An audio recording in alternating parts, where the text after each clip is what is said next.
이번 시대에는 삼국시대를 다룹니다. 첫 번째, 삼국시대의 이모저모에 대해서 살펴보겠습니다. 여러분들이 잘 아시는 삼국지, 즉 정사삼국지와 소설삼국지, 시대의 명칭, 그리고 정치사에 대해서 알아봅니다. 두 번째는 위나라에 대해서 살펴봅니다. 위나라의 정치와 제도 등 중요한 문제를 살펴봅니다. 세 번째는 촉 혹은 촉한 개한이라고 불리는 나라에 대해서 살펴봅니다. 촉의 제도와 정치, 특히 제갈량의 북벌, 소설삼국지의 에피소드도 다룹니다. 네 번째 마지막으로 오나라에 대해서 살펴보도록 하겠습니다. 여러분 세대에는 삼국지를 잘 모를 수가 있는데 한때 우리나라에서는 삼국지가 많이 읽혔습니다. 특히 소설가 이문열 씨가 편역한 삼국지, 즉 이문열 삼국지가 많이 팔렸죠. 원래 삼국지는 서진시대 관료였던 진수가 쓴 정사입니다. 정사 삼국지인데 후에 이 삼국지를 바탕으로 해서 여러 가지 픽션이 더해지면서 이미 송나라 때부터 다양한 삼국지 판본이 등장하게 됩니다. 송나라 때에는 지금 기록을 보게 되면 강창이라고 해서 저작거리에서 사람들이 돈을 받고 삼국지 내용을 일부 이야기해줬다라고 합니다. 이런 내용들이 나중에 구전의 구전을 거쳐서 최초의 삼국지라고 할 수 있었던 게 몽골 제국이 지배했던 원나라 때 만들어졌던 삼국지 평화입니다. 이 삼국지 평화는 고려시대 때 혹은 조선시대 때 역관들, 중국어 역관들이 사용했던 중국어 교재였던 노골대라고 하는 책에서도 등장합니다. 고려 상인들이 원나라에 무역을 하러 갈 때 고려 인삼을 팔고 여러 가지 물건을 사서 고려의 지배층들한테 팔았는데 그 중에서 여러 책 가운데서 삼국지 평화라고 하는 책이 있었습니다.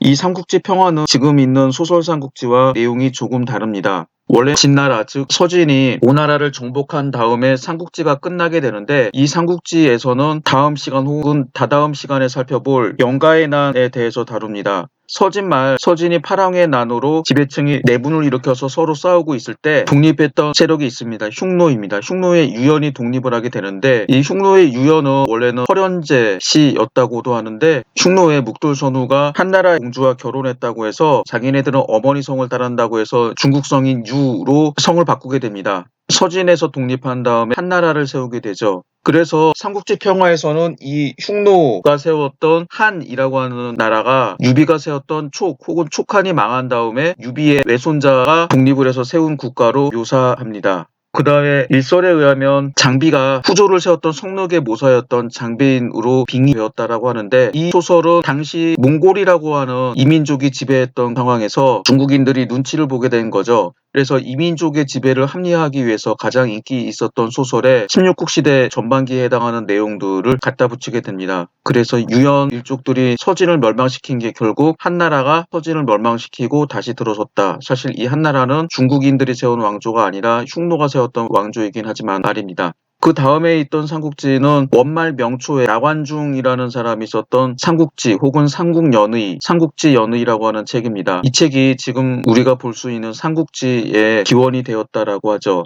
이 나관중은 산서성 태원 사람이라고도 하는데 실제로 알려진 바는 거의 없습니다. 한때 중국 학자들이 이 사람에 대한 기록을 찾아서 산서성 태원 출신이라고 하는데 잘 모르겠습니다. 현재 있는 삼국지는 청대의 모종강이라는 출판업자가 만든 판본입니다. 그 이전에 다양한 사람들이 삼국지라고 하는 소설을 출판했습니다. 모종강은 이 가운데서 가장 좋은 판본을 가지고 만들어서 팔았는데 그래서 지금 있는 소설 삼국지는 나완중이 처음에 만들었고 이름 모를 수많은 사람들이 첨삭을 가했으며 최종적으로 모종강 부자가 완성한 집단 창작이라고 할 수 있습니다. 삼국시대라고 하는 명칭은 바로 이 삼국지, 정사 삼국지에서 시작되었습니다. 제가 전에 말씀드린 대로 중국에서는 시대 명칭을 역사책에서 정한다라고 했었죠. 춘추 시대는 공자가 편집한 춘추라는 책에서, 전국 시대는 작자 미상의 책을 전할만 유향이 정리한 전국책에서, 삼국 시대는 바로 서진 시대 진수가 편찬한 삼국지에서 유래하게 됩니다.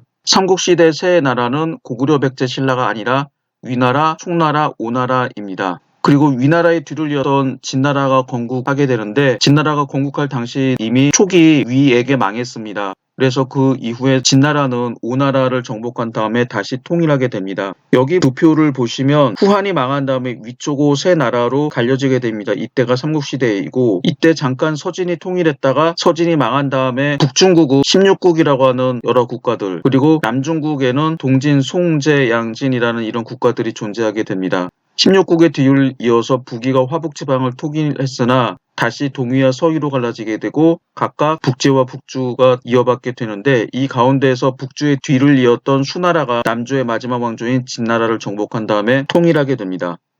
이어서 간단한 정치사를 살펴보도록 하겠습니다.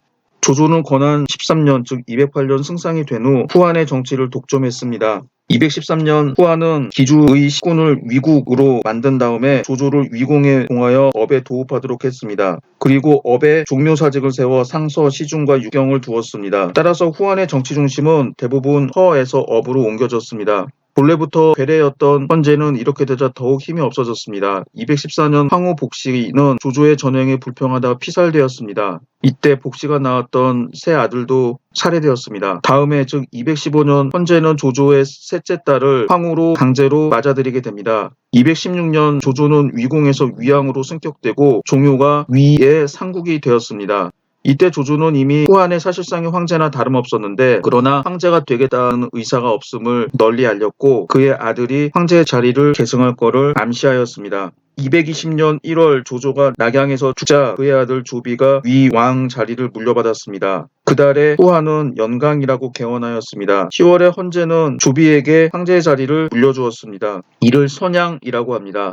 조비는 즉위 후에 황초로 연호를 바꾸고 국호를 위란하였습니다. 이를 위문제라고 합니다. 12월에 위나라는 낙양으로 수도를 옮기고 헌제는 선양 이후 산양공으로 격화되어 잘 살다가 234년 즉 조비의 아들 위명제 시대에 죽었습니다.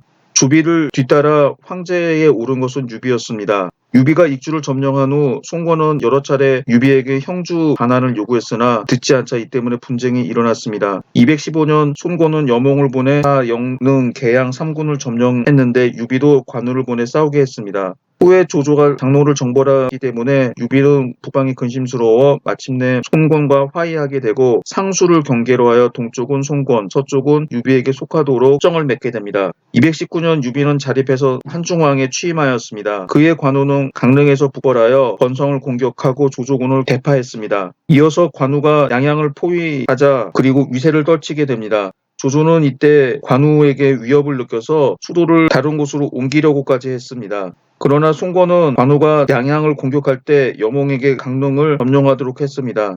이는 조조가 모사했던 사마의의 건의를 받아들여서 송건과 연합해서 관우의 뒤통수를 치게 한 것이었습니다. 관우는 후방에 있었던 땅을 모두 잃게 되었으며 군심마저 크게 혼란하여 돌아오다가 패하고 그도 오군에게 살해되었습니다. 이에 송건은 형주를 모두 점령하게 되었습니다. 그리고 둘은 서로 불구대천의 원수 사이가 되었습니다.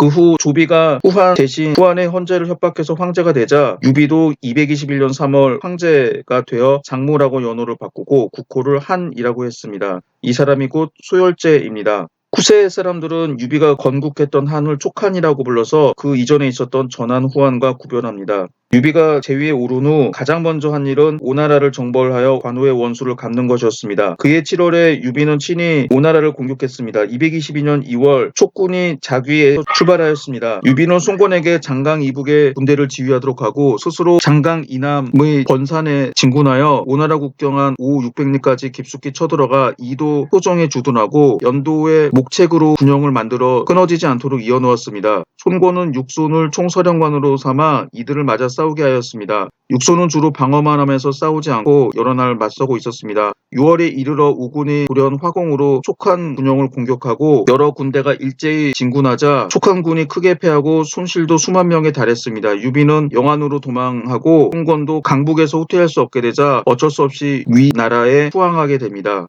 그 후 11월에 이르러 오나라와 총나라는 다시 수교하게 됩니다. 223년 유비가 영안에서 죽었습니다. 유비는 죽을 때 태자 유선을 승상인 제갈량에게 부탁했습니다. 유선이 즉위하니 이 사람을 후주라고 합니다. 송건이 최후로 황제에 즉위하였는데 219년 그는 형주를 취하려고 준비할 때 조조에게 칭신하면서 조조에게 황제가 되기를 권하고 한편으로 관우를 토벌하여 스스로 충성을 나타내려고 하였습니다. 221년 유비가 오를 정복하자 오를 공격하자 송건은 다시 위에 칭신하여 위로부터 오왕의 자귀를 받았습니다. 다음에 위나라는 송건에게 명령해서 아들을 보내 입시하도록 하였습니다. 이는 인질로 삼는 것이고 실질적인 복속국이 되겠다라고 하는 의미였는데 송건은 이를 거부하게 됩니다. 그리고 연호를 장무라고 바꾸고 총나라와 다시 수교하게 됩니다. 그러나 끝내 나라 안에 남만을 평정하지 못하자 위나라의 용서를 구하기로 했습니다. 224년 위 문제가 친히 오나라를 정벌하려고 광릉군까지 이르렀으나 폭풍을 만나 되돌아가게 됩니다. 다음해 겨울 다시 정벌하였으나 여전히 도강하지 못했습니다. 226년 문제가 죽고 태자 조예가 계위하여 연호를 태화라 바꿨습니다. 이 사람이 위명제입니다. 이때 촉한이 북벌에서 촉오의 국교가 더욱 굳어지게 됩니다. 228년 오의 육손이 위장 조휴를 석정에서 크게 격파했습니다. 그 다음에 송건은 황제로 즉위하고 황룡이라고 연호를 바꾸었습니다. 이 사람이 오나라의 대제입니다. 또한 촉한과 맹약을 맺고 위나라를 멸망시키로 정한 후 예주, 청주, 서주, 유주, 사주는 오나라에 속하고 연주, 기주, 병주, 량주, 사주는 촉한에 속하도록 하였으며 사해의 땅은 한국관을 기준으로 똑같이 나누도록 하였습니다. 송건은 처음 오군에 있었다가 211년에 말릉으로 수도를 옮겼습니다. 그리고 다음에 말릉을 건업으로 고쳤습니다. 이 지역이 현재 중국의 남경입니다. 221년 다시 무창으로 수도를 옮겼습니다. 즉위하고 난 후에 다시 수도를 건업으로 옮겼습니다. 삼국 가운데 위나라의 영토가 가장 넓었고 그 다음은 오나라, 그 다음은 촉한이었습니다. 촉한은 후한시대 13주 가운데 겨우 익주만을 차지하고 있었습니다. 삼국의 인구는 후한과 비교하면 훨씬 적었습니다. 후한 환제 영수 2년 즉 기원 후 156년 인구는 5,006만 6,856명인데 후한의 인구가 가장 많았습니다. 그 이후 계속해서 내란이 발생하는 바람에 인구는 급격히 감소하였습니다. 조위는 즉 위나라입니다. 중원을 점령하고 있어서 삼국 가운데 인구가 가장 많았습니다. 263년 위나라가 촉한을 멸망시킨 후 두 나라의 인구는 모두 537만 2,891명이었고 그 가운데 위나라의 인구가 429만 891명, 촉한의 인구가 108만 2,000명이었습니다. 280년 진나라가 오나라를 평정한 이후 전국 인구 총수는 1,616만 3,863명이었는데 그 가운데 오나라의 인구는 256만 7,000명이었습니다.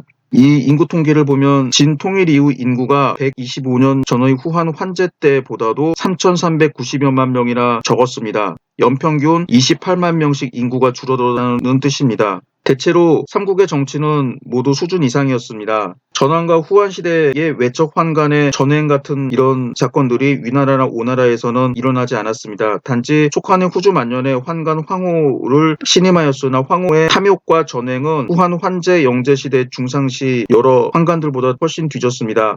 그리고 제갈량이 승상으로 있을 때 촉한의 정치는 매우 깨끗했습니다. 제갈량은 한 권한 19년 즉 214년 촉한에 들어와 221년 승상이 되어 234년 죽을 때까지 촉한에서 전후 21년 동안 있었습니다. 그는 신상필벌에 철저하여 조야의 사람들은 제갈량을 존경하고 사랑하지 않는 사람이 없을 정도였다고 합니다. 오나라에는 유명한 승상 고옹이 있었습니다. 고옹은 225년에 승상이 된 후 243년까지 19년 동안 승상의 지위를 지켰습니다. 고옹은 겸손 근면하고 사람을 알고 잘 기용해서 시적 또한 훌륭했습니다. 그러나 사실 고옹보다 더 뛰어난 재상감이 있었는데 장소입니다. 그러나 이 장소는 적벽대전 때 조조에게 항복하자라고 해서 송건에게 박대당했습니다. 위나라에는 제갈량, 고옹 같은 정치가는 없었으나 조조 자신이 정치를 되게 잘했고 살아있는 동안 정치적 기초가 잡혀서 후세 사람들은 조조가 만든 제도를 따라갈 뿐이었습니다. 그러나 조조의 정치에는 결점이 있었습니다. 조조는 법을 너무 준엄하게 집행하고 때에 따라 많은 사람을 죽이기도 했습니다. 동시에 조조는 인재 선발에 있어서 능력을 중시하고 덕성을 경시하였습니다. 이 점은 그가 여러 차례 공개적으로 말했던 것입니다. 따라서 위나라의 정치, 사회 풍조는 날이 갈수록 부패해서 후세에 좋지 못한 영향을 남기기도 하였습니다. 촉한의 후주 유선이 223년 즉위한 후 제갈량은 승상으로 정치를 보좌하였습니다. 후주는 사람이 성실하고 순박하였으나 평범하여 정사는 모두 제갈량이 처리했습니다. 이때 형주를 이미 잃었으므로 제갈량의 한실 부흥 계획은 좌절된 상태에 빠졌습니다. 그러나 제갈량은 실망하지 않고 한편으로 오나라와 외교 관계를 맺고 한편으로 군대를 정비하고 훈련시켜 위나라를 공격하려고 했습니다. 225년 제갈량은 익주 남부에 있었던 남만의 반란을 평정했습니다. 국내가 안정되자 그는 227년 3월 군대를 이끌고 한중에 머물면서 북벌에 표를 올렸습니다. 그 다음 해 초 즉 228년 제갈량은 등지 조은에게 명령해서 기곡을 지키게 하고 자신은 군대를 이끌고 기산을 공격했습니다. 이때 현재의 감숙성 동부 지역에 해당하는 천수, 남한, 안정 등 군이 모두 위나라를 배반하고 제갈량에게 호응하여 관중이 크게 진동하였습니다. 위 명제는 조진에게 관중의 군대를 지휘하도록 하고 장압을 파견해서 싸우게 하니 가정에서 초계선봉을 물리쳐 제갈량은 후퇴할 수밖에 없었습니다. 제갈량이 물러난 뒤 조진이 반란을 일으킨 삼군을 평정했습니다. 그해 11월 제갈량은 조슈가 오나라에게 패했다는 소식을 듣고 위나라 군대가 동쪽으로 내려가 관중이 비어 있음을 안 다음 다시 표를 올려 두 번째 북벌을 꾀했습니다. 12월에 제갈량은 산관을 나와 진창을 포위했습니다. 진창의 수비병은 1,000명에 불과했으나 철통같이 수비하여 수만의 촉한군이 주야로 20여일을 공격했으나 함락하지 못하고 군량이 떨어져 물러날 수밖에 없었습니다.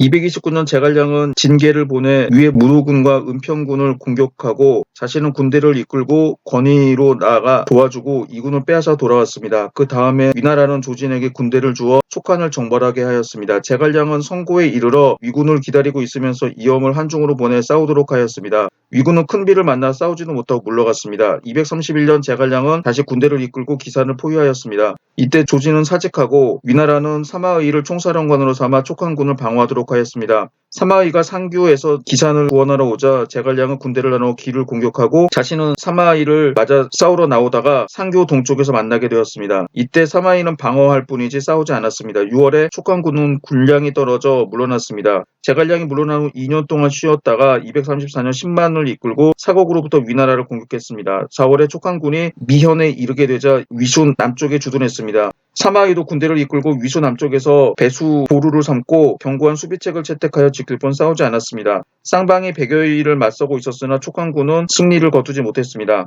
제갈량은 전에 식량이 떨어져 회군할 수밖에 없었던 걸 고려해서 이번에는 위수 남쪽 지역에 분전을 하여 장기적인 계획을 세웠습니다. 그러나 8월에 이르러 제갈량은 피로가 쌓여서 병에 걸려 진중에서 죽으니 그의 나이 54세에 불과했습니다. 제갈량이 죽은 후 촉한군은 다시 물러났습니다.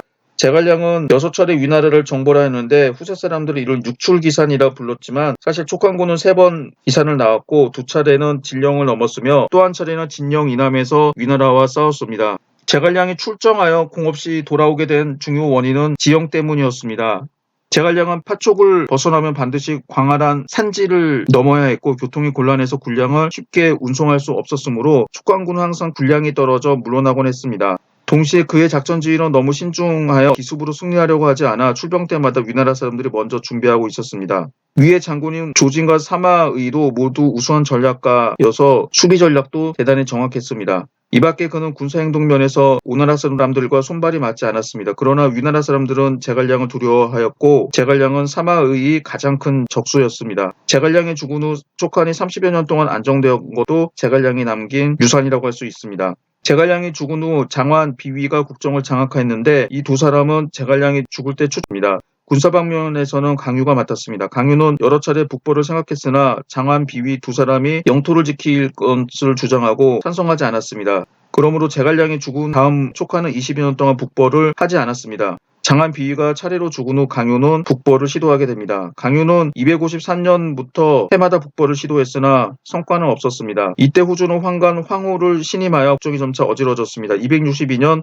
강유는 전선으로부터 성도로 돌아와 황후를 죽이도록 청했으나 후주가 듣지 않았습니다. 강유는 도리어 두려워하여 방어진 조양으로 돌아가 조양 부군의 답중에서 보리를 심도록 청하였고 성도로는 감히 돌아오지 않게 됩니다. 당시 위나라는 원제 조환 시대였는데 사마소 즉 사마의의 아들 둘째 아들이 권력을 잡고 전행했습니다. 사마소는 촉한의 정치가 나날이 어지러워짐을 보고 촉한 정벌을 결심하게 되었습니다. 263년 8월 위나라는 대규모의 군대를 출병시켰습니다. 종해가 총사령관이 되어 등에 제갈서 등에게 각각 3만 명을 이끌고 강유를 공격하게 하고 종해 자신은 10여만 명을 이끌고 진령을 넘어 직접 한중으로 쳐들어갔습니다. 출병에 앞서 등해를 포함한 조신들은 대부분 촉한을 정벌할 수 없다고 하였으나 오직 종해만이 이길 수 있다고 사마소에게 출병을 권했습니다. 사마소는 그가 적을 두려워하지 않음을 보고 그에게 마침내 촉한 정벌을 책임지도록 하였습니다.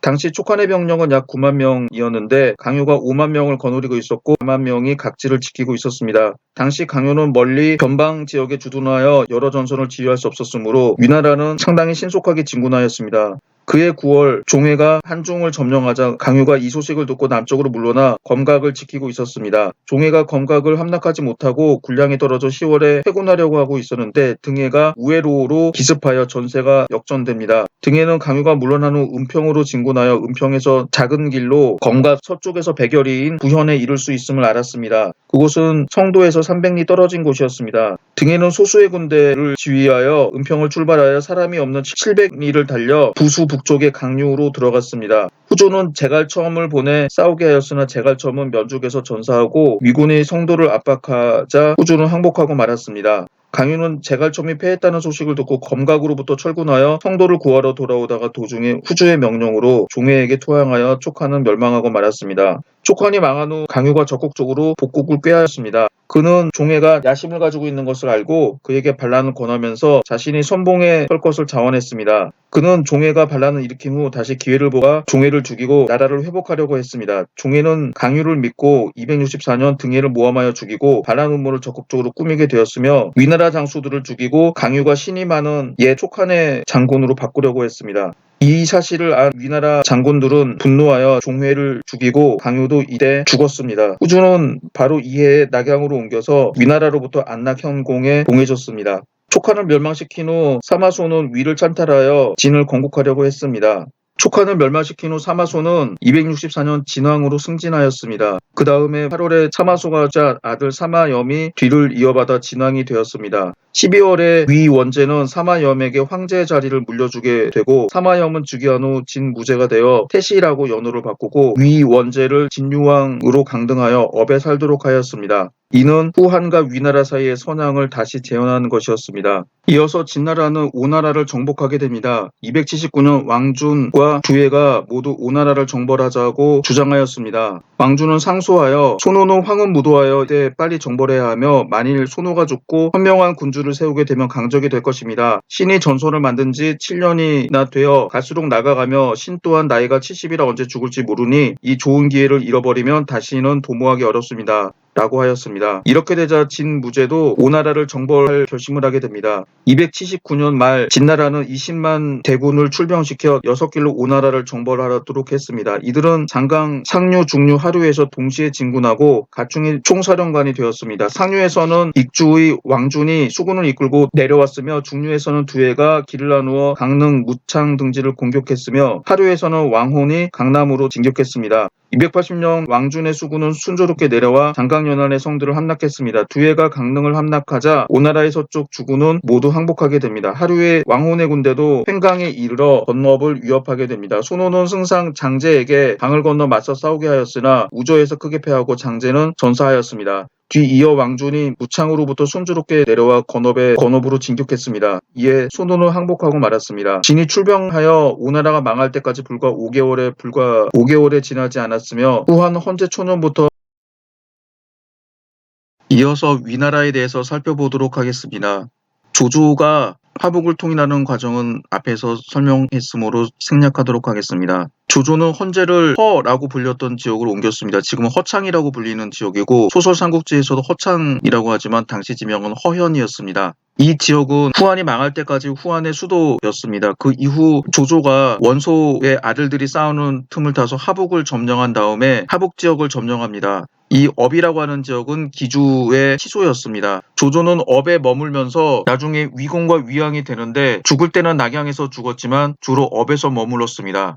그래서 당시 후한의 조정이 있는 허와 위국이 있는 업이 두 개의 정치적 중심지였습니다. 그러나 조조가 실권자였기 때문에 조조가 거주했던 업이 사실상의 수도나 다름없었습니다. 다음으로 둔전제에 대해서 살펴보도록 하겠습니다. 지금 보시는 사료는 둔전제에 대한 사료입니다. 좀 길지만 간단히 음을 읽어보고 이어서 제가 번역하도록 하겠습니다. 시시, 세기한, 군식, 부족, 우림감, 영천, 조직, 건치, 둔전, 태조, 이, 준위, 전농, 중랑장, 모, 백성, 둔전어, 허하, 드곡, 백만곡, 군국, 열치, 전관, 수년, 중, 소재, 적곡, 창름, 개만, 관도지전, 태조사, 준, 전, 군기, 량운, 적수, 구초절, 양도, 내사, 천승위, 일부, 십도, 방행, 위 복진이 영위지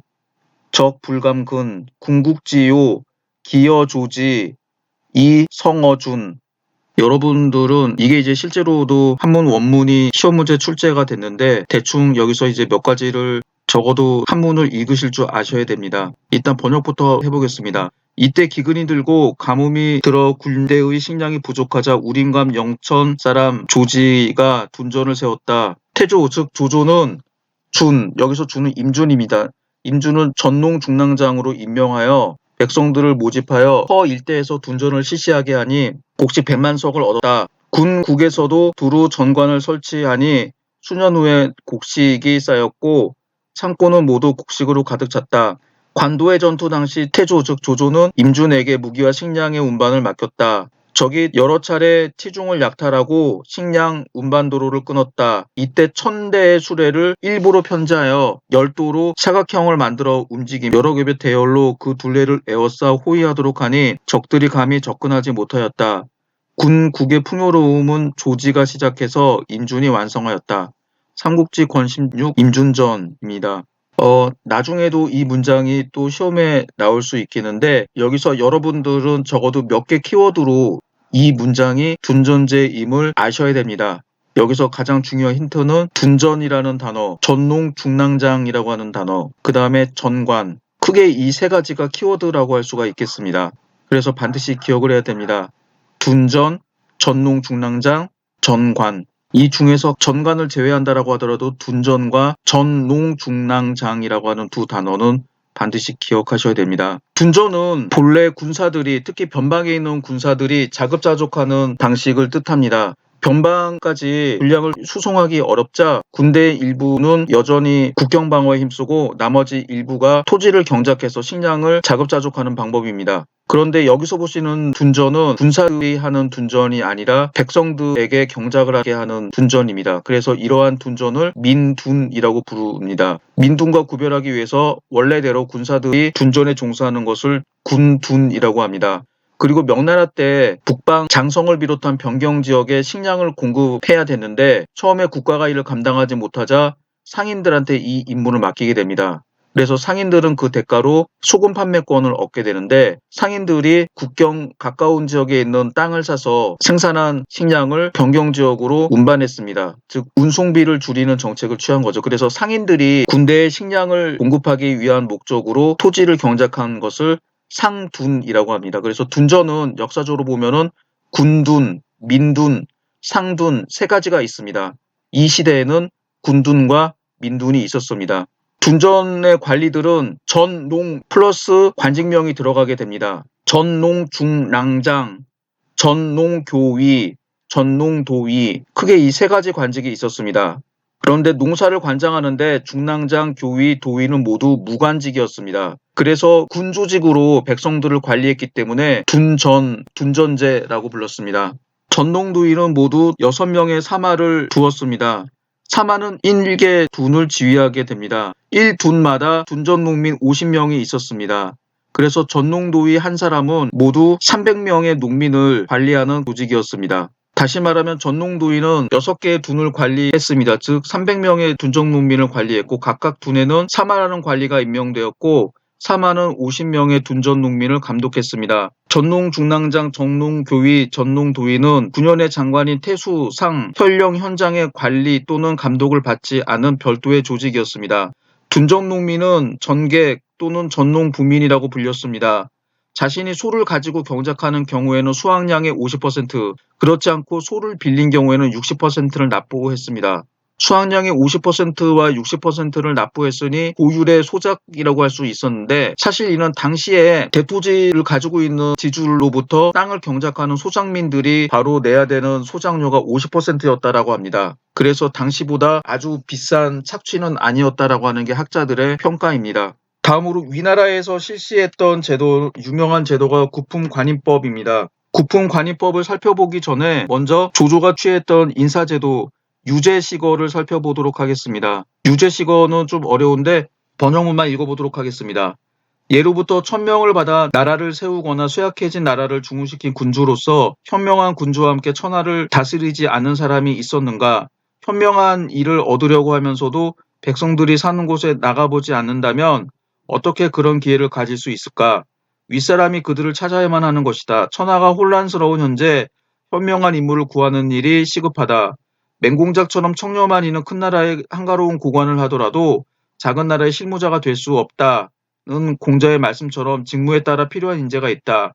만약 청렴한 인사만 등용한다면 제 나라의 황공이 어떻게 사치스럽기로 유명한 관중의 도움으로 한 시대를 주름잡을 수 있었겠는가? 지금 원대한 뜻을 품고도 초야에 묻혀 강에서 할 일 없이 낚시를 하고 있는 주나라의 공신 강태공 같은 자가 없는가? 또 한나라의 공신 진평처럼 형수와 사통하고 뇌물을 받았다는 추문으로 인해 자신의 진정한 능력을 알아주는 이를 만나지 못하는 자는 없는가? 그대들은 제대로 대접받지 못한 인재가 드러날 수 있도록 나를 도와다오. 재능만 있다면 누구든지 청구하라. 나는 그를 중용하도록 하겠다. 이 유제시거에서 밝힌 것처럼 조조는 능력에 따라 인재를 등용했습니다. 이는 후한 시대 때 효렴으로 청거됐던 인물들이 대부분 평판조회를 조작해서 등용이 됐던 무능했던 인물임을 알고 있었기 때문입니다.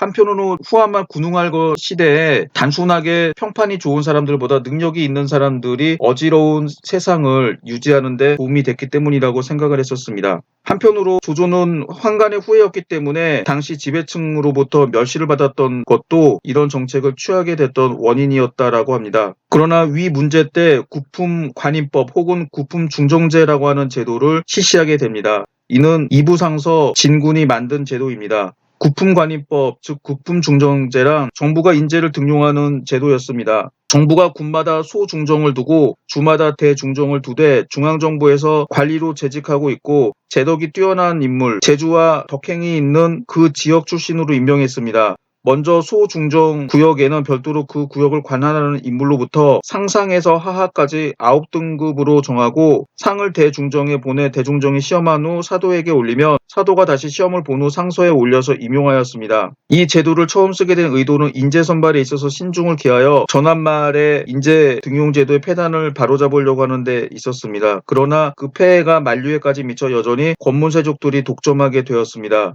권세가 있는 자제는 가족의 지위와 사회관계에 의지하여 쉽게 이름을 얻어서 상품에 놓이게 됐습니다. 그리고 적지 않은 중정들이 이들 권문세족의 아첨에서 사리사욕을 취하게 되었으며 이러한 제도는 그들에게 상류 자리를 모두 독차지하게 되었습니다. 이밖에 위나라 시대 대신자제들은 중정의 추천 없이 관리가 될 수 있었습니다. 종요의 아들 종육은 14살에 산기시랑에 임명되었습니다. 산기시랑은 당시 오품이었습니다. 이 구품관인법 즉 구품중정제와 후한시대 제도를 비교하면 후한시대의 향거리 선제는 군 태수와 국상이 인재를 추천했습니다. 효럼 등으로 추천했죠. 여기에 비해서 이 구품중정제 구품관인법은 해당 지역 출신의 관리가 해당 지역 인물을 평가해서 9등분으로 나누어 인재를 추천하는 방식입니다. 일본의 군기시정이라는 학자의 주장에 따르면 당시 품계를 주어주게 되는데 이걸 향품이라고 합니다. 향품보다 4단계 아래에서 관리가 될 수 있었다라고 합니다. 만약에 자기가 향품 3품을 받게 되면 7품부터 시작을 하게 되고 향품 5품을 받게 되면 9품부터 시작을 하게 됩니다. 그리고 그 당시에 가장 높은 향품은 2품이었습니다. 그래서 이 2품을 문지 2품이라고 불렸습니다. 그런데 이런 제도는 이른바 아빠 찬스, 엄마 찬스가 크게 작용할 수 있는 제도였었고 금수저 가문에서 금수저가 나오고 은수저 가문에서 은수저가 나오며 흑수저 가문에서는 흑수저가 나오는 제도였습니다. 그래서 원래 제도대로 됐으면 괜찮은 제도였을지도 모르겠는데 사람들이 개인에 대해서 평가를 하지 않고 그 가문에 대해서 평가를 하게 됩니다. 즉 평가 기준이 그 가문에서 어떤 관리를 배출했고 몇 품의 관리를 배출했느냐에 따라서 인재를 평가하게 되자 개인에 대한 평가가 아니라 가문에 대한 평가가 됐던 거죠. 그래서 문벌이라고 하는 금수저, 은수저 사회가 점점 더 굳어지게 됩니다.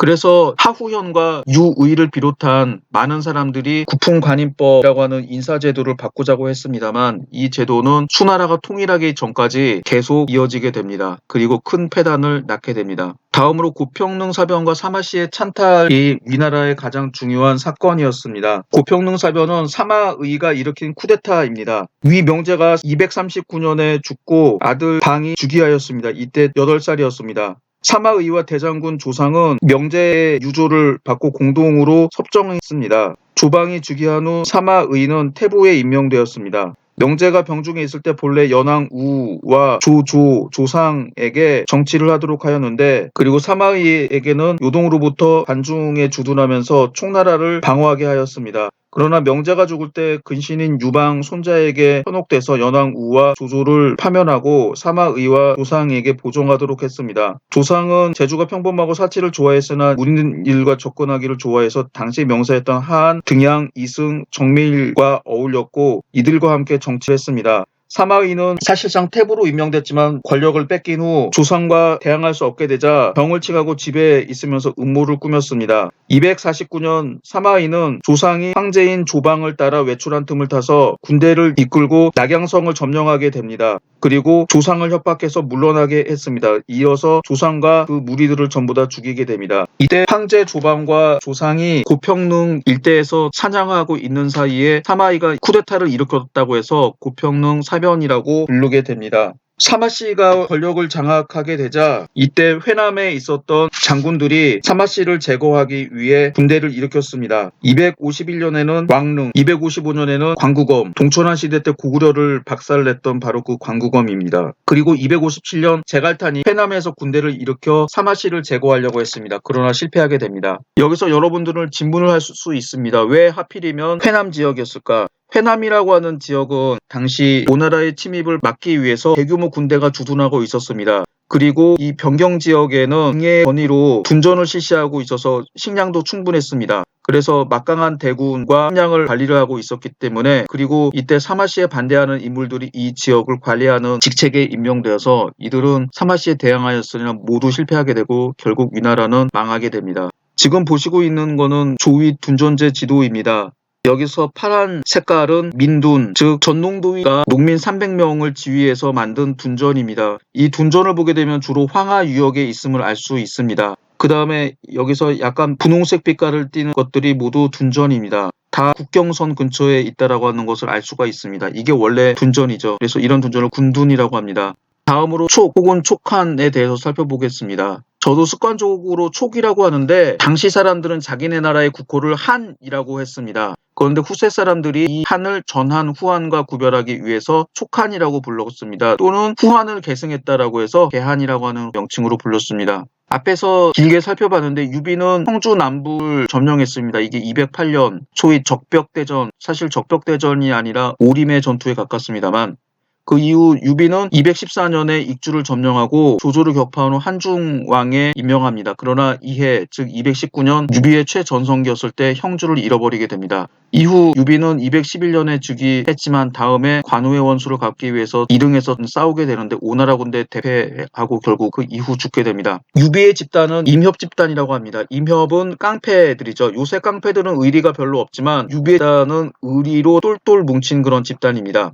유비는 사실 후한의 황실이라고 하지만 후한 황제들과 촌수가 엄청나게 먼 별볼일 없는 황실 일족이었을 뿐입니다. 그래서 유비가 처음에 후한 말에 황건적의 난을 토벌하면서 군웅으로 발전하긴 하지만 별볼일 없는 사람이었기 때문에 유비 주변에는 별로 사람들이 없었습니다. 그리고 유비 주변에서 인재가 있다라고 하더라도 전부 유비 곁을 떠났습니다. 유비가 예주사사였을 때 만났던 진군이라고 하는 인물은 바로 전에 구품관이법을 만들었던 바로 그 진군입니다. 이 진군은 영천군 출신으로 상당히 유명한 명문 가문이었는데 유비가 나중에 서주로 가게 되자 미련 없이 유비를 버리고 조조에게 투항해서 나중에 삼공회까지 이르게 됩니다. 그리고 유비가 서주에 있을 때 그를 도왔던 진등이라고 하는 인물도 유비가 서주에서 쫓겨나자 조조에게 투항하게 되고 광릉태수에 임명됩니다. 그 다음에 원환이라고 하는 인물도 유비와 상당히 친한 인물이었지만 결국 조조에 투항해서 장관급에 해당하는 구경에 임명됩니다.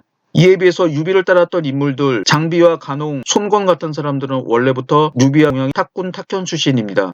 그리고 가장 이해할 수 없는 게 서주의 가장 큰 부자였던 미축이 자기 전 재산을 털어서 유비를 도왔습니다. 그래서 미축은 나중에 유비를 도왔던 보상을 받았지만 미축의 아우 이방이 여몽이 형주를 공격했을 때 관우를 버리고 투항하는 바람에 집안이 완전히 망가지게 되죠. 이처럼 별 볼 일 없었던 유비와 동고동락했던 이런 세력들은 서로 끈끈한 의리가 있었습니다. 그래서 유비가 여러 신하들 제갈량과 조운이 말리는 것도 뿌리치고 질게 확실했던 이릉의 전투, 즉 오나라를 공격했던 것도 다 이런 의리 때문이었습니다. 총나라는 지역적 한계가 있었습니다. 지금 사천분지라고 하는 지역은 파촉, 당시 행정구역으로는 익주라고 하는데 이 지역은 지도를 보시면 아시겠지만 평지가 상당히 넓습니다. 육해라고 할 정도로 육지의 바다라고 할 정도로 평지가 광활하고 이 지역에서 쌀이 생산되는 비옥한 지역이었습니다. 그러나 이 지역에서 검각을 거쳐서 한중으로 갈 때 상당히 험한 산지를 지나야 되고 이 한중에서 장안으로 갈 때 마찬가지로 진령이라고 하는 아주 험한 험지를 지나야 됩니다. 그래서 제갈량이 북벌에 실패한 것도 이 비옥한 곡창지대에서 생산한 식량을 운반하는데 운반거리가 많이 들고 운송비가 많이 들었기 때문입니다. 그래서 제갈량은 228년부터 234년까지 대여섯 차례 북벌을 시도했지만 결국 실패하게 됩니다.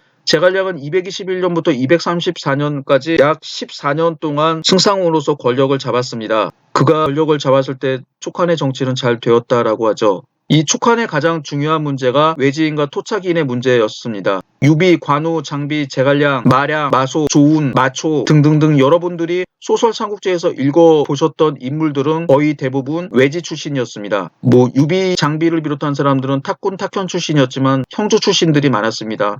유비가 형주를 지배했을 때 그리고 형주에서 익주를 점령했을 때 따라왔던 사람들이죠. 그리고 토착인들 문제. 그래서 이 외지인과 토착인들의 갈등과 분쟁이 촉한 정치사에서 가장 중요한 문제였습니다. 제갈량은 이 두 집단을 잘 다독거렸고 제갈량의 뒤를 이었던 장안, 비위, 공륜도 마찬가지였습니다. 그러나 강유가 북벌을 실시하게 되면서 토착 사람들이 자기들이 막대한 세금과 요역을 담당하게 되자 강유와 미묘한 갈등이 생기게 됩니다. 그 다음에 중요한 문제가 정통성 문제였습니다. 촉 혹은 촉한이라고 불리는 나라가 과연 정통성이 있는 나라였는가? 지금 정사삼국지는 위나라를 정통으로 보고 촉을 지방정권으로 인식합니다. 그런데 이게 중국에서도 시대에 따라서 촉나라를 계속 지방정권으로 인식했느냐라고 하면 그것은 아니라는 점이죠. 서진이 멸망하고 동진이 강남으로 피난정권을 세웠던 16국 동진 시대 때 북방 황하 유역 지역이 가장 중요한 지역이었는데 이 지역은 이민족들이 지배하고 있었습니다. 그래서 남쪽으로 쫓겨났던 동진에 있던 사람들은 자기와 비슷한 처지에 있었던 촉이라고 하는 나라에 대해서 동정하고 촉을 정통으로 생각하게 됩니다. 그래서 스차치가 쓴 한 진춘추에서는 촉을 정통으로 봤습니다. 그러다 통일이 되자 당연히 다시 거기다 북방에 있었던 수나라가 통일하게 되자 북방에 있었던 위나라를 정통으로 보게 됩니다. 그러다가 송나라가 여진인이 세웠던 금나라한테 망한 다음 다시 중국인들은 남쪽으로 쫓겨나게 됩니다. 그래서 송나라를 제거했는데 이 송나라를 남송이라고 합니다. 남송 시대에도 자기들의 운명이 촉나라와 비슷했기 때문에 촉나라를 정통으로 생각하게 됐습니다. 그래서 주시가 통감강목이라고 하는 책을 썼을 때 촉나라를 정통으로 생각을 했고 촉나라의 국호를 개한이라고 했습니다. 전한, 후한, 개한. 그래서 세계 한나라라고 봤던 거죠. 그래서 소설 삼국지에서는 한편으로는 조조와 위나라를 정통으로 생각하면서도 한편으로는 촉나라가 정통인 것처럼 약간 모호하게 기술했습니다. 그래서 소설 삼국지를 읽는 사람들은 촉나라가 정통이었는데 아깝게 역적이었던 위나라한테 멸망당했다라고 생각을 하게 되는데 이것은 주시가 만들어놨던 촉을 정통으로 삼았던 이런 역사관이 소설 삼국지에도 일부분 반영되었기 때문입니다. 지금 보시고 있는 사진은 유비 집터에 있었다고 하는 비석입니다. 소설 삼국지에서는 유비가 탁현 누상촌이라고 하는 지역에서 태어났다라고 했는데 당시에는 촌이라고 하는 마을이 없었습니다. 그리고 누상이라고 하는 말도 없었고 다만 유비가 어렸을 때 뽕나무를 키우고 주로 돗자리와 신발을 만들어 팔았다라고 해서 붙여진 이름입니다. 지금 보시고 있는 장면은 유비관우 장비가 도원결의하는 장면입니다. 사실 정사삼국지에는 이 세 사람이 의형제를 맺었다고 하는 기록은 없습니다. 다만 장비가 관우를 형처럼 섬겼다라고 하는 기록이고 유비와 관우 장비의 사이가 형제와 같았다라고 하는 구절이 있습니다. 그래서 이런 구절로 해서 이 세 사람이 의형제가 됐다라고 하는데 사실 의형제를 맺는 풍습은 명청시대의 일반인들 사이에서 있었습니다. 지금 우리가 쓰는 표현들 형, 누나, 언니라고 하는 표현은 모두 원래는 집안에 있는 같은 혈통에 있는 사람들끼리 쓰는 말인데 혈통에 있는 사람들이 아닌 사람들한테도 형, 누나, 동생 이런 표현을 쓰게 됐던 것도 이때였는데 이때 의형제를 맺는 이런 풍습 때문에 삼국지에 나오는 유비관우 장비도 의형제를 맺었다라는 식으로 해석하게 됩니다. 지금 보시는 장면은 장비가 도구를 때리다라고 하는 그림을 그려놨습니다. 장익덕, 노편, 독우라고 해서 익덕은 장비의 자죠. 장비가 노에서 도구를 때렸다라고 하는데 소설 삼국지에서 장비는 매일 술 처먹고 사고를 치는 귀여운 인물로 묘사가 되어 있는데 실제로는 그렇지 않았습니다. 정사삼국지에서는 장비가 술 먹고 사고 쳤다라고 하는 기록이 없었습니다. 그리고 이 도구를 때린 사람은 장비가 아니라 유비였습니다. 도구라고 하는 관직은 각 군에 설치되었던 감찰관이었습니다. 당시 유비가 안희 현위에 임명되었는데 당시 후한조정에서는 제2차 황건의 반란을 토벌을 하고 공을 세웠던 사람들을 관리로 임용을 하다가 이 사람들을 전부 다 정리해고시키기로 합니다. 그래서 도구는 처음부터 유비를 자르려고 약점만 잡으려고 했었죠. 이 사실을 알았던 유비는 도구를 찾아가서 사정하지만 말을 듣지 않자 유비가 바로 도구를 나무에 매달아서 매질을 한 다음에 현위의 상징인 인수를 내던지고 도망가게 됩니다. 그리고 그 다음에 공손찬에 의탁해서 공손찬의 부하장수가 되었습니다. 이건 대표적인 역사 왜곡입니다. 지금 보시는 사진에는 조운고리라고 되어 있고 백마탄 한 사람이 서 있습니다.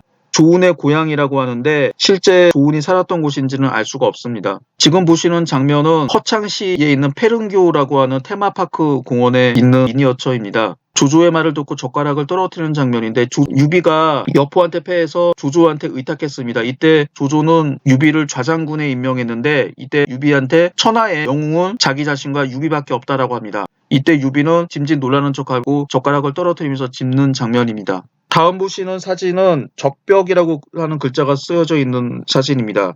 적벽 위에는 흰색으로 무슨 부호가 있는데 이건 아마 도교에서 만든 부호라고 합니다. 일반적으로 208년 벌어진 전투를 적벽대전이라고 하는데 수경주 등에 있는 기록을 보게 되면은 적벽은 원래 장강 남쪽, 장강 북쪽은 오림이라고 불렸습니다. 그래서 당시 조조가 있던 지역은 장강 북쪽이었으므로 오림, 즉 오림 지역에 있었으므로 오림의 전투라고 해야 되는데 소설 삼국지에서는 오림에 대한 내용은 안 나오고 적벽 이야기만 나와서 이 전투를 적벽대전이라고 불립니다. 그러나 지금 붉은 글씨로 적벽이라고 쓰여진 저 지역이 실제로 전쟁이 있던 지역인지는 알 수가 없습니다. 그러나 저 글자가 쓰여진 저 지역은 지금 테마파크로 해서 비싼 입장료를 내고 인증샷을 찍어야 되는 관광 명소가 되었습니다. 다음 보시는 거는 이릉의 전투가 있던 자리에 세운 테마파크입니다. 효정 삼국고전장이라고 하는데 마찬가지로 이 절벽 위에서 전쟁을 했을지는 좀 의심스럽긴 합니다. 다음 보시는 지도는 구당협에서 본 백제성인데 실제로는 백제성이 아닙니다. 제가 미리 조사도 해보지 않고 가서 큰 낭패를 본 적이 있는데 우리나라에서 장강 크루즈 상품이 몇 가지가 있습니다. 그래서 중경에서 시작을 해서 배 타고 의창시까지 가는 건데 저도 여기가 처음에 백제성인 줄 알고 올라가 봤는데 아무리 올라가도 성벽은 보이지 않고 사당밖에 없었습니다. 나중에 집에 와서 지도를 보니까 백제성은 지금 삼엽댐이 세워진 다음에 물에 가라앉은 지역입니다. 아마도 보시고 있는 사진의 왼쪽에 해당하는 지역의 밑에 성벽이 있었을 것입니다. 이건 멀리서 본 백제성의 풍경인데 마찬가지로 성벽은 없습니다. 이 삼엽댐이 건설되기 전에 갔다 오신 분들의 말을 들어보면 한참 걸어 올라가셔야 되는데 그때도 성벽은 없었다라고 합니다. 지금 보시고 있는 무덤은 유비의 능입니다. 해릉이라고 하는데 지금은 사천성의 성회 즉 도청 소재지인 성도 중국어 발음으로 청두에 있습니다. 무후사 안에 있는데 사실 황제의 릉이라고 하기에는 작습니다. 물론 조선의 왕릉도 작긴 하지만 그리고 여기서는 무덤 전체 사진을 찍을 수가 없습니다. 여기서 있는 무덤에서 한 3, 4m 뒤에 여기는 무덤처럼 둥글게 담을 쌓아서 전체 사진을 찍을 수가 없는데 참 아쉽습니다. 지금 보시는 거는 제갈량 북벌지도입니다. 6차례 걸친 제갈량 북벌지도인데 제갈량이 장안에서 가장 가까운 자오곡이 아닌 포사도나 다른 지역으로 갔던 거는 다 이 지역이 험했기 때문입니다. 자오곡 쪽으로 가는 게 이 지도로 보시면 가장 가까워 보이지만 당시 이쪽이 가장 산세가 험한 지역이었습니다. 그 다음에 서쪽에 있었던 1차, 5차 북벌로 갔던 지역이 산세가 덜 험했기 때문에 그나마 이 지역으로 가는 게 쉬웠다라고 합니다. 그러나 제가 직접 가보니까 그러지는 않았습니다. 이 지도에서 가정의 위치가 잘못되었는데 제가 직접 가정에 해당하는 지역을 지난 겨울에 답사를 했었습니다. 그런데 그 천수군에서 오장원이 있는 그 지역까지 오는데도 험한 계곡을 통과해야 됐기 때문에 사실 그 마지막 북벌이었던 오장원 지역으로 사곡을 통해서 바로 나왔으면 어땠을까 하는 생각을 해봅니다. 지금 보시고 있는 건 검각입니다. 현재는 검문관이라고 부르는데 유명한 강효가 위나라 군대를 막았던 검각입니다. 그런데 지금 남아있는 검각은 원래 있는 검각이 아니라 원래 있는 검각은 전부 다 없애버렸는데 관광객들을 위해서 만들었습니다.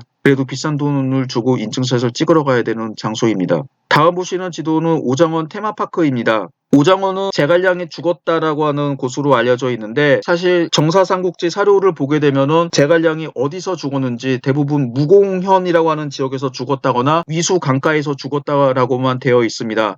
그리고 오정원에서 죽었다라는 기록은 없는데 진서 선제기 즉 사마의의 기록을 다룬 진서에서 제갈량이 오정원에서 죽었다고 명기함으로써 오정원이 제갈량이 죽은 곳이 됐습니다. 그런데 이 지역도 실제로 답사를 가봤는데 여기서 보시는 것처럼 위가 되게 평평합니다. 평평해서 수만의 군대가 위에 주둔할 수 있는데 문제는 이 위에 주둔하게 되면은 밑에서 위나라 군대가 포위를 하면은 도관에 든 쥐꼴이 됩니다. 그래서 위나라 군대를 공격을 해서 영토를 확장을 하려고 하는 촉군이 주둔할 만한 그런 장소는 아니었습니다. 가보니까 이쪽에서 서쪽으로 가게 되면 긴 협곡을 통해서 천수군으로 이어지게 되는데 아마도 천수군 쪽으로 쳐들어오는 위나라 군대를 막는 그런 진지 가운데 하나일 수는 있어도 제갈량이 죽었던 곳은 그리고 촉군의 본진이 있었던 곳은 결코 아닙니다. 지금은 이 지역에서 이쪽에다 테마파크를 건설하고 있는데 지금쯤은 아마 다 완공이 되었을 겁니다. 이거는 멀리서 본 오정원 풍경입니다. 산처럼 보이지만 저 위에 가면은 아주 평평한 평지가 많이 있습니다. 이것도 마찬가지 사진이네요. 지금 보시는 거는 무후사라고 해서 제갈량의 사당입니다. 제갈량의 사당은 이미 제갈량이 죽은 지 얼마 안 돼서부터 세워졌는데 가장 큰 것은 사천성 성도 청두에 있는 무후사 사당입니다. 그 옆에는 금리라고 하는 거리가 있는데 우리나라로 말하면 서울의 인사동 같은 지역이죠. 그래서 여성들이 대충 걸어다니면서 차나 커피 마시기 좋은 지역으로 여성들한테 인기가 있는 지역입니다. 또다시 가보고 싶네요. 지금 보시고 있는 사진은 제갈량의 초상입니다. 되게 소설에 있는 모습대로 만들었는데 부채를 들고 있는 모습이죠. 지금 보시고 있는 사진은 제갈첨의 초상입니다. 제갈첨은 총나라가 망하기 바로 직전에 군대를 이끌고 등의 군대와 싸우다가 패하고 제갈첨과 제갈상 부자는 전사합니다. 그런데 장군이었던 총사령관이었던 제갈첨을 문관 복식으로 만들어 놨습니다. 이거는 장군의 자질이 없었다라고 하는 걸 알려주기 위해서였죠. 제갈첨과 사이가 나빴던 진수는 삼국지에서 노골적으로 제갈첨을 욕합니다. 아파 찬스 때문에 금수저 집안에서 태어나서 부마가 되고 고위직에 올랐지만 재능은 없었고 정치는 제대로 못했다. 이게 진수의 평가입니다. 지금 보시는 건 제갈첨의 아들이자 제갈량의 손자 제갈상입니다. 이 제갈상은 파란 관창처럼 끝까지 싸우다가 죽었기 때문에 장군 복장으로 했습니다. 관창과 다른 점은 관창이 죽은 다음에 신라군은 분발해서 백제군과 싸워서 이겼지만 촉군은 위나라 군대 완전히 박살나고 촉은 멸망하게 됩니다. 다음으로 오나라에 대해서 살펴보도록 하겠습니다. 오나라의 가장 큰 특징이라고 하면은 촉처럼 외지인과 토착인 사이에 문제가 있었는데 주로 외지인이 주도권을 잡았던 촉나라와 달리 오나라는 강북에 있었던 외지인과 강남의 토착인의 연합정권이었다라고 합니다. 그래서 오나라를 세웠던 손책, 손권 형제는 토착인이었습니다. 그러나 초창기에 활약했던 사람들 장소, 장균과 같은 대표적인 문관과 주유, 정보, 한당, 노수, 태사자 이런 무장들은 전부 다 외지인 출신이었습니다. 그래서 처음에는 외지인들의 세력이 강했으나 나중에 오나라 정식으로 건국된 다음에는 점차적으로 권력의 무게중심이 토착인들에게 넘어가게 됩니다. 이때 활약했던 대표적인 인물이 청주를 점령하는 데 결정적인 역할을 했던 육손, 그리고 이릉의 전투에서도 승리했던 역시 육손이 바로 이 토착인의 대표적인 인물입니다. 오나라 때에는 세습 영병제 혹은 세병제라고 하는 제도를 택했습니다. 중급 정도의 장교와 일반 사병들이 대대로 세습하게 했던 제도입니다. 그래서 이런 제도를 군호라고도 이야기를 하게 되는데 대부분 오나라를 보게 되면은 한 10개에서 20개 그 이상의 가문들이 서로 한 지역에 주둔하면서 그 지역을 일종의 둔전의 형태로 경작을 하면서 한편으로는 군사훈련하면서 오나라 각지를 지키는 역할을 하게 됩니다. 이들은 쉽게 말하면 한 대대장이나 연대장 정도의 규모여서 군대를 이끌고 있는데 이들이 출세하게 되면 대대장에서 사단장, 사단장에서 군단장, 총사령관으로 승진합니다. 하지만 여전히 자기 지분인 대대나 연대 규모의 군대를 가지고 있는 상태에서 지휘하게 되고 그다음에 이들이 죽게 되면은 이들의 아들이나 아우 같은 일족들이 군사지휘권과 군대 그리고 주둔했던 지역을 그대로 물려받게 됩니다. 봉읍제는 후한 말에 있었던 제도였는데 주유, 정보, 노숙같이 큰 공을 세운 사람들한테 현을 주는 겁니다. 그 전에 중국에서는 작위라고 해서 이런 사람들한테 열후로 봉하고 시급을 주게 되는데 이때는 시급이 아니라 아예 현 3개, 4개까지도 떼주게 됩니다. 가장 자료가 없어서 뭐라고 말은 못하겠습니다만 아마도 당시에 이 강남 지역에 제대로 군현지배 체제와 행정이 별로 없었기 때문인지 아니면 이 당시에 각 지역에 있었던 장군들이 정권으로부터 식량을 받는 것보다 이런 현을 받아서 이 현에 군사들을 주둔해서 거기서 나는 식량으로 일부는 자기 사유재산으로 하고 일부는 군대의 군량으로 삼아야 됐는지 그 문제는 잘 알 수 없습니다만 좀 이상한 제도입니다. 이 제도는 나중에 오나라가 틀을 잡게 되면서 없어지게 됩니다. 오나라에서도 둔전이 존재하게 됩니다. 이 지도를 보시면 아시겠지만 이 둔전이 있는 지역은 크게 여러 군데가 있는데 건업의 동쪽에 있었던 비릉 전농도위라고 하는 지역이 있죠. 이 지역이 대표적인 지역인데 이 지역 이외에도 세습연병제 즉 각지에서 대대나 연대 정도 병력을 지휘하는 사람들이 각 지역에 주둔하면서 병사들한테 토지를 경작하게 합니다. 그래서 이런 둔전 특히 전형적인 군사들이 하는 둔전 즉 군둔이 행해지게 됩니다.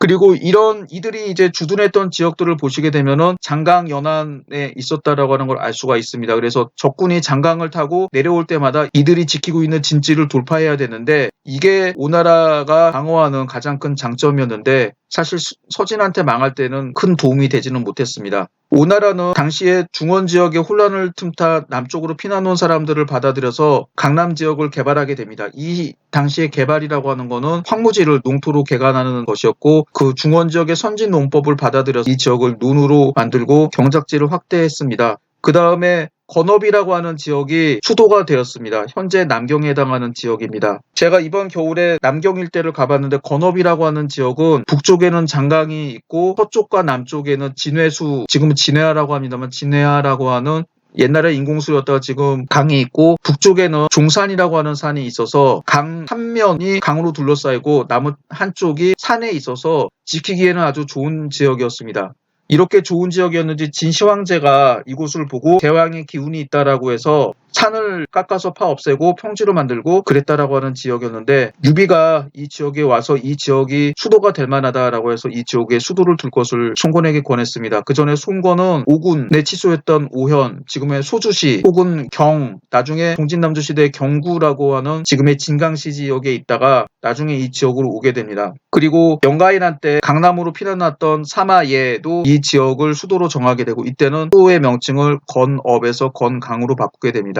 그 이후 남조시대와 5대 식국시대 때 남당이 이곳의 수도를 정하게 되고 통일왕조로는 명나라가 수도를 정했습니다. 명나라는 아까 말했던 진해하라고 하는 강을 따라서 성벽을 축조하고 진해화와 현무호 그 다음에 종산을 잇는 이 지역에다 성벽을 쌓았는데 자연상의 방어물을 이용해서 성벽을 쌓아서 난공불락의 요새였습니다. 조선시대의 단종과 수양대군과의 관계라고 할 수 있는 주체, 나중에 영락제가 북하여 법문제를 제거하기 위해서 공격을 했는데 사실 이때 함락된 것도 주체와 내통했던 환관들이 성문을 열어줬기 때문이라고 합니다. 가보니까 실제로 내통하지 않는 이상 점령하기는 쉽지 않습니다. 그 이후 청이 남명 세력들을 점령했을 때도 정복했을 때도 이 남경을 점령했다고 하는데 청나라 군대 대단합니다. 지금 보시는 건 노숙의 무덤입니다. 노숙은 소설 삼국지에서는 제갈량한테 매일 사기당하는 멍청한 인물로 묘사되어 있는데 실제로는 노숙은 제갈량이 앞서서 천하 삼분지계를 만든 사람입니다. 북방에 있었던 조조, 손권 그리고 나머지 하나의 세력이 3개가 천하를 3개로 나눌 것이라고 했는데 처음에는 유표가 그 대상이었다라고 했는데 나중에 유비가 마지막 3분의 1의 지분을 갖는 인물이었다라고 했고 나중에 적벽대전이 일어나기 전에 유비와 손권의 연합군을 만드는 데도 결정적인 역할을 하게 됩니다. 그 이후 소설삼국지에는 잘 나타나지 않았지만 노숙이 관으로부터 형주를 달라고 직접 군대를 이끌고 실력 행사를 하기도 했습니다. 여기 보시는 거는 서진의 5정복지도입니다. 이 부분은 앞에서 설명했으므로 생략하도록 하겠습니다. 이상으로서 삼국시대 강의를 마치겠습니다. 감사합니다.